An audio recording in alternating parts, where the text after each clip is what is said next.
Il est fascinant de constater à quel point les séries télévisées de notre enfance, telles que La Petite Maison dans la Prairie, Punky Brewster ou encore Zorro, continuent de résonner profondément en nous, même des décennies plus tard.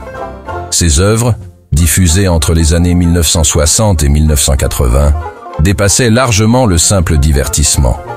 Elles représentaient des artefacts culturels encapsulant une époque perçue comme plus simple et plus innocente. Pourquoi ces séries continuent-elles de nous fasciner à l'âge adulte? Ce questionnement nous invite à explorer la profondeur des liens émotionnels et socioculturels qui se sont tissés entre ces récits audiovisuels et nos expériences de vie. À leur époque, des séries comme La Petite Maison dans la Prairie offraient une représentation d'une vie empreinte d'authenticité, fondée sur des valeurs considérées comme intemporelles. La famille Ingalls incarnait une unité résiliente, confrontée aux aléas de la vie avec dignité et courage. Michael Landon, dans son rôle emblématique de Charles Ingalls, devenait l'incarnation archétypale du père dévoué et aimant, affrontant les difficultés avec optimisme et détermination. Cette série opérait un puissant effet cathartique en illustrant la lutte quotidienne et la solidarité communautaire dans un contexte rural, dépeignant les épreuves de la vie avec une sincérité désarmante. Le personnage de Laura, dont l'innocence et l'optimisme étaient inébranlables, représentait une quête de grandeur enracinée dans le réel de Walnut Grove. Les thèmes récurrents, famille, coopération, résilience, étaient articulés avec une simplicité qui conférait un sens de refuge dans une période souvent marquée par l'incertitude.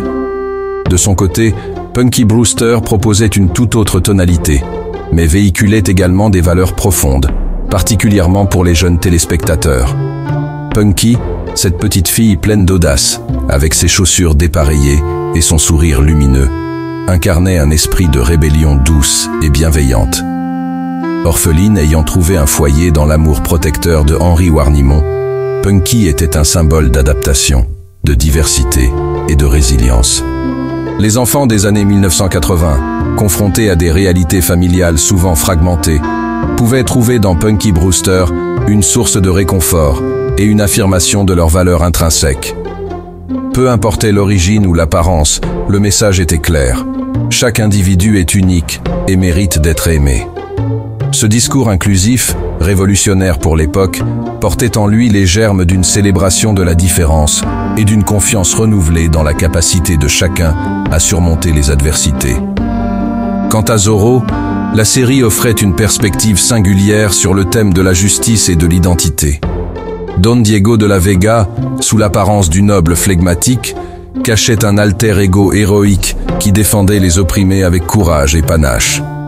Bien avant l'avènement des super-héros modernes, Zorro incarnait le héros masqué par excellence, utilisant l'astuce autant que l'habileté pour déjouer les puissants. La dualité de Zorro, son rôle de gentleman passif et celui de justicier impétueux, permettait d'interroger les dynamiques de pouvoir et de masquerade qui sous-tendent la lutte contre l'injustice. Son cheval, Tornado, et son fidèle serviteur Bernardo étaient bien plus que des auxiliaires. Ils constituaient un réseau de soutien dans lequel la justice collective trouvait sa plus grande expression. Le symbole du Z, tracé d'un geste rapide de son épée, est resté dans l'imaginaire collectif comme un geste iconique de révolte contre l'oppression. Ces séries nous ont profondément marqués parce qu'elles véhiculaient des valeurs universelles et transgénérationnelles.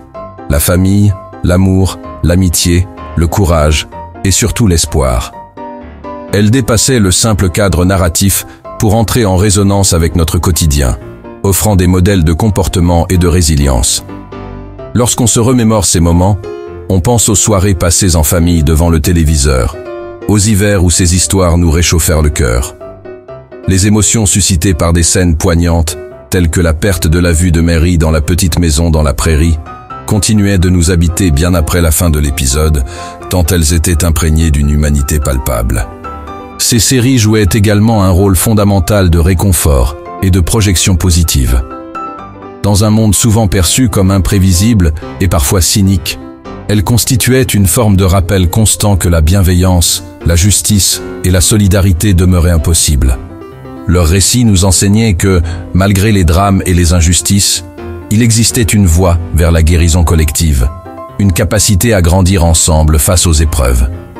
Qu'il s'agisse de la douceur et de la résilience de Laura Ingalls, de l'énergie et de l'optimisme inaltérable de Punky Brewster, ou du courage insoumis de Zorro, ces personnages et leurs aventures étaient de véritables leçons de vie, apportant un éclairage moral et affectif sur notre propre existence.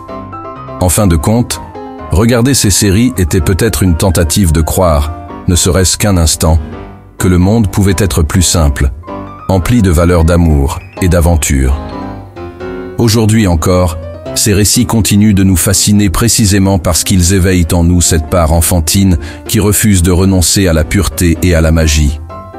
Ces séries télévisées étaient, et restent, des ancrages puissants dans notre imaginaire collectif, des rappels bienveillants de ce qui fait la noblesse de l'être humain, et cette nostalgie, en nous enveloppant de sa chaleur réconfortante, procure un véritable apaisement à l'âme. Chers amis, je vous invite à vous abonner dès maintenant à cette chaîne. Vous y découvrirez de nombreuses vidéos, toujours bienveillantes et riches d'humanité. À très bientôt.